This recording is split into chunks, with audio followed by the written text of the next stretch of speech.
Professor Hiroshi stood at the lectern, a stack of graded papers in his hand, his smirk promising humiliation. Mr. Naoki, your paper on unconventional economics models was creative. Too creative. Foulsed. He hasn't changed. Before you waste this class's time again, I suggest you read Chapter 4 of my textbook. Perhaps then you'll grasp basic rigor. Without a word, Naoki pulled out a worn copy of Hiroshi's textbook and flipped to the acknowledgments page. There, in the fine print, a name was highlighted in red: Naoki Fujimoto, original ghostwriter of chapters 1 through 4. Wait, that's him? The ghostwriter from the rumors? A ripple of gasps swept through the lecture hall as students craned to see the impossible credit. What nonsense are you trying to pull, Naoki? That textbook is my work. Naoki simply closed the book, gathered his bag, and walked out, leaving the professor glaring at a ghost he couldn't see. The walk home was a blur. In his quiet apartment, Naoki set his bag down and knelt beside the bed. Hiroshi wants me to read his textbook? I wrote half of it. From under the bed, he retrieved an old wooden box. Inside lay a decade of buried proof. 10 years ago, he had been a star graduate assistant, chosen to ghostwrite entire chapters for Professor Hiroshi. Naoki, your work is excellent. Publish under my name, and it'll open doors for you later. Think long term. The acknowledgement letter read, "I, Professor Hiroshi, certify that Naoki Fujimoto is the original author of chapters 1 through 4. With this letter and my original drafts, I can finally expose him." He sat at his laptop, the cursor blinking in the subject line. Academic misconduct, urgent. If I send this, there's no going back. The whole department will be dragged in. He attached the scanned letter and the original draft files. Then, with a deep breath, he clicked send. Dean Yamamoto stared at his screen, reading the email twice. The subject line, academic misconduct, urgent, demanded attention. Get Naoki Fujimoto in my office, now.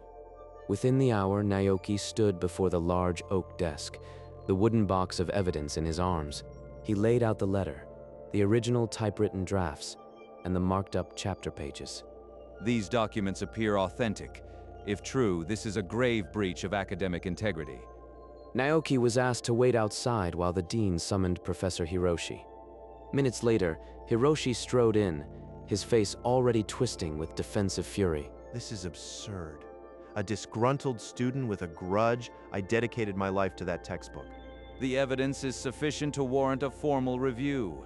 You will both submit written statements by tomorrow. Hiroshi's glare promised retaliation, but the process had begun. The review was now inevitable. The next morning, Naoki walked through the campus courtyard, the weight of the review pressing on him. Naoki-san, I've been looking for you. Nozomi? Is something wrong? I wanted to say, I don't believe your grade was fair. Your paper was brilliant. She saw it too. Maybe she actually understands. They moved to a quiet corner of the library, away from prying ears. 2 years ago, I was a PhD student under Hiroshi. He made sure I couldn't continue. He did the same to you? I'm fighting his misconduct right now. I don't want to go into details, but I know what he's capable of. I want to help you. They exchanged numbers, a fragile alliance formed in the shadow of a shared enemy. The review now had an unexpected ally. At the next lecture, Professor Hiroshi's tone was pure venom. He addressed the class while glaring at Naoki's empty seat. Some students file complaints to mask their failures. A real scholar accepts criticism and grows. Whispers followed Naoki through the campus halls. Classmates averted their eyes, pretending not to see. They're treating me like a pariah, just like she warned.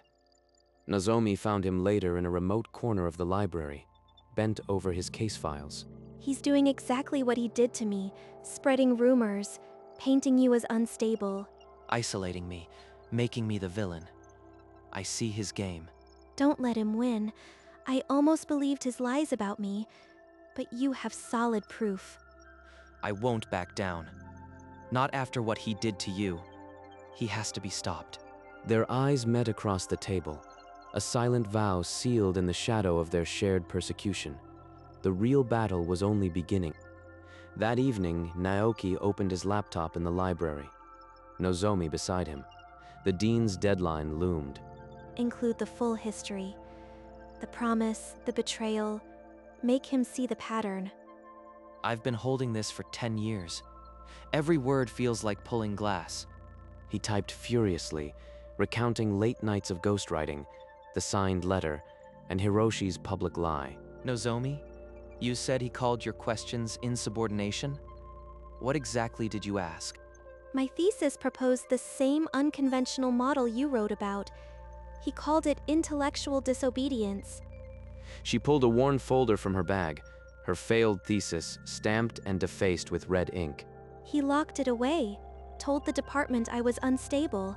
I lost everything. He didn't just steal my work. He buries anyone who challenges his authority. The statement grew from a simple complaint into an indictment of systemic corruption and the beginning of a partnership rooted in shared wounds. 2 days later, a graduate assistant found Naoki in the library and delivered a summons to Professor Hiroshi's office. The professor wanted to discuss the review. Withdraw that complaint, and I'll overlook your recent failure. Refuse, and I'll ensure you never pass another class here. You'd sabotage my entire future just to cover up your own theft? You're exactly the monster she described.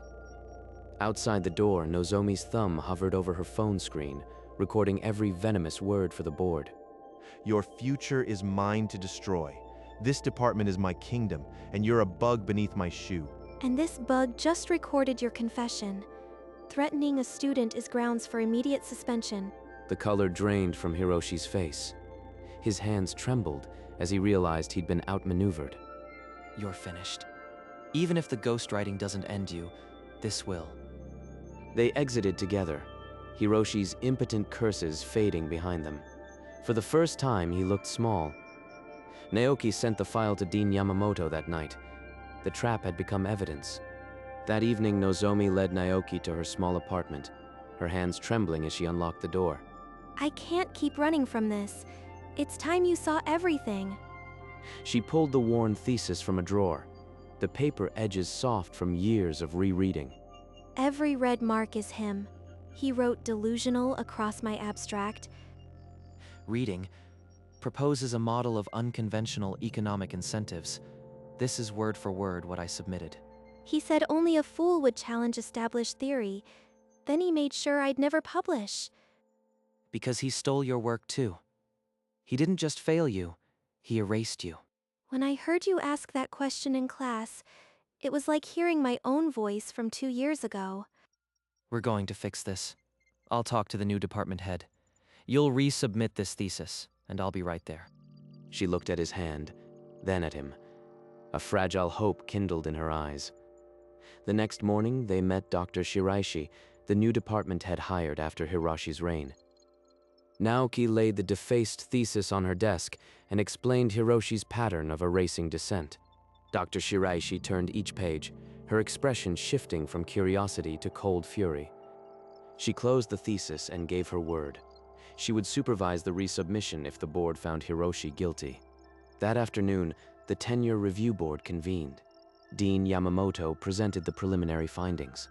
The financial discrepancies in textbook royalties and the ghostwriting evidence are serious. Hiroshi entered with a forced smile, his eyes darting around the silent room.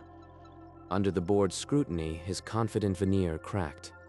His answers grew tangled and defensive.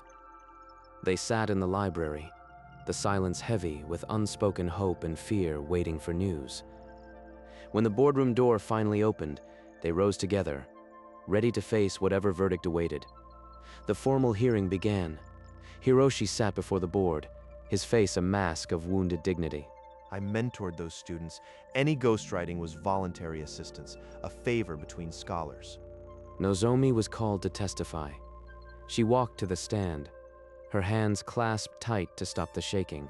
He called my work insubordination. Then he blocked my defense and told the department I was unstable. Another former student, now a researcher abroad, submitted a written testimony detailing identical ghostwriting demands. Hiroshi's lawyer rose to object, citing procedural errors. Dean Yamamoto cut him off coldly. This board prioritizes substance over procedure. The testimony is entered. We will now deliberate. The board filed out, leaving Hiroshi rigid in his chair, his world shrinking to a single point of dread. In the hallway, Naoki reached for her hand. The wait for justice had never felt so long. Whatever they decide, I've never felt this free. Thank you for being here. They retreated to a quiet corner of the library, the hearing's echoes still ringing in their ears. What if the board downplays it? A misconduct charge might be buried in bureaucracy. We've given them every tool. The recording, your testimony, the letter. Truth has a way of surfacing. Naoki's phone buzzed. An email from the new department head allowed Nozomi to begin revising her thesis immediately, under official supervision. He turned the screen toward her, and her breath caught. They're letting me start? Even before the verdict? The department head kept her word. She believes in you. Now you have to believe in yourself. They claimed a corner table as their workshop, laptops open, and the old thesis spread before them. They worked side by side until the library windows darkened. Reaching for a reference, their fingers brushed over the same book. Neither pulled away. The verdict still loomed, but in that shared silence, a quieter hope took root. Late that night, security cameras caught Hiroshi slipping into the empty IT office, fingers hovering over a keyboard. The campus firewall logged a brute force attack on Naoki's email account. Alerts flashed to the dean. Dean Yamamoto added the attempted cybercrime to Hiroshi's file. The noose tightened. Naoki's phone rang with the news. He listened, face pale, then relayed to Nozomi. He tried to hack you? That's unthinkable. What else was he planning? It's over for him. Dean said the board will know. For now, let's just breathe. They found a quiet table in the campus cafe, cups warming their hands as the tension slowly ebbed. After this, what do you want? When the verdict comes, what comes next for you? I've been thinking about that. I want to stay here, teach, and I want you in that future. She held his gaze, the weight of unspoken promises filling the space between them as the sunset deepened. The board reconvened after 3 tense days. Dean Yamamoto stood before the assembly to read the preliminary findings. Misconduct confirmed. Professor Hiroshi's tenure recommendation is revoked, effective immediately. Naoki accepted the dean's handshake, a quiet apology for years of institutional blindness. Nozomi's composure shattered. Tears streamed as a decade of stolen work crumbled into overdue justice. He pulled her into an embrace, her laughter and sobs muffled against his cardigan. Across campus, Hiroshi packed his office under supervision, stripping the nameplate from his door. The formal order included reissuing the textbook with Naoki's name as co-author, a public, permanent correction. They sat in the same cafe, the victory settling around them like a warm blanket. The hard part is next. I have to defend my thesis and I'm terrified. I'll be right there. We'll face it together. Nozomi transformed her small apartment into a war room. Stacks of research lined every surface. Every paragraph I hear his voice telling me it's worthless. I thought I'd buried it. Naoki set a warm mug beside her and leaned over the manuscript, his presence a steady anchor. This section is strong now. You've turned his critique into your strength. Her breath hitched. The red marks from years past flashed before her eyes, and she began to tremble. Look at me. Breathe. He's gone. These are your ideas now. Slowly, the shaking subsided. Their eyes met, a silent promise passing between them. You're not that student anymore. You're ready. Her phone chimed, an official email. The defense was set for 2 weeks from today. Neither spoke. But as the date burned on the screen, his hand covered hers, warm and unwavering. Nozomi attached the final draft and hit send. The hours that followed stretched into an anxious eternity. She wrote back. One word. Excellent. It feels unreal. The mock defense was held in a small conference room. Friendly professors listened as Nozomi presented her model. My analysis shows that unconventional incentives can stabilize markets during liquidity traps. She's come so far. The panel is impressed. After the session, Naoki flashed a thumbs up from the back, and her smile broke through the tension. The real defense loomed, but they stole an evening walk under the cherry blossoms. I couldn't have done this without you. Even when I hear his voice, you drown it out. You found the strength yourself. I just reminded you it was there. They walked on, the path before them glowing gold in the fading light. The auditorium fell silent. Nozomi stood at the podium, her voice clear as she began her long-delayed defense. Unconventional incentives create stability during liquidity traps, not chaos. The data supports the model. How does your model account for the structural rigidity in Asian markets? By incorporating regional variables into the incentive matrix, as detailed in Chapter 5. The committee nodded. A brief huddle, then the chair rose with a smile. Congratulations, Dr. Nozomi. Your thesis is accepted with high honors. The room erupted. Nozomi's hands flew to her mouth as years of stolen confidence crashed into joy. She did it. She actually did it. We did it, Naoki. We really did it. The diploma with honors gleamed in the spotlight, a permanent record of her name, finally where it belonged. The reissued textbook arrived, Naoki Fujimoto's name finally beside Hiroshi's on the cover. A royalty check followed, backdated for a decade of stolen credit. The department would like you to join us as a lecturer, Naoki. Your place is here. Naoki accepted without hesitation. A professor at last. That evening they sat at a candlelit table, 2 envelopes of bright offers between them. Nozomi, I want you in my life. Not just as a colleague. I want all of it. She leaned across the table and kissed him, slow and certain. They held each other as the restaurant's murmur faded into background music. For the first time, the future felt entirely their own. They walked out hand in hand into the city lights, the weight of the past finally behind them. Months later, Naoki stood before a packed lecture hall, his name on the textbook open before him. Every theory was once a dangerous idea. Don't be afraid to challenge what you think you know. Nozomi's thesis appeared in print, a full article in a leading journal, her name finally in bold. The department buzzed with her work, citations already accumulating. They shared a sunlit office, research papers mingling on the desk like old friends. Between edits, they'd steal a kiss. The sting of the past finally healed. Miles away, Hiroshi hunched in a cramped studio, his font a footnote in a life he'd wrecked. They hosted a dinner party, new colleagues laughing around a table that was finally theirs. The campus path glowed under autumn leaves. They walked hand in hand, no longer fighting, just living. The failed paper had become the cornerstone of everything. A year later, the annual awards ceremony filled the grand auditorium. Dean Yamamoto called Naoki to the stage for the Teaching Excellence Award.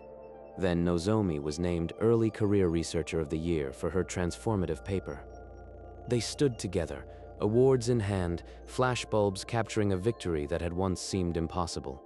After the ceremony, they slipped away to the empty corridor outside the old lecture hall. Nozomi, this hallway is where we began.